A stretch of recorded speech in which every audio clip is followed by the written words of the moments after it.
May dalawang lalaki na ang pangalan ay Banong at Tulang. Nagbenta sila ng kalabaw ngayon para may pamasahe sila palawas ng Maynila sa unang pagkakataon. Ngayon, nung nandun na sila sa Maynila, habang naglalakad-lakad sila, nakakita sila ngayon ng isang bar, American bar. Mukhang masarap ang pagkain dito, paring Banong, sabi nito lang. Ay, oo pare. Kaya lang, mukhang mahal ang mga pagkain dyan. Di, okay lang yun. Marami naman tayong pera eh, sabi nito lang ngayon. Kaya nung nandun na sila sa loob, nagulat yung dalawa ngayon kasi puro Amerikano talaga yung nasa loob. Naku, paano tayong order ng pagkain dyan, sabi ni Banong. Eh, ganito na lang gawin natin, sabi nito lang. Maupo muna tayo sa isang tabi at mag-obserba. Ngayon, pag upo nila sa isang table, dun sa kaliwang table na katabi nila, mayroong isang Amerikano. Umorder siya ng alak ngayon. Waiter, give me Remy Martin single. Alright, sir. Coming up, sabi ng waiter ngayon. Doon naman sa kanang table nila, mayroon ding isang Amerikano na nag-order din ng alak.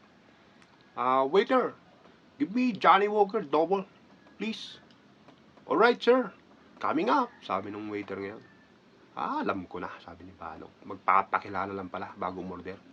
Ngayon, nung papalapit na yung waiter, na, paring Banong, umorder ka na. Waiter, I'm Banong. Buns for short. Magtutuba, balo.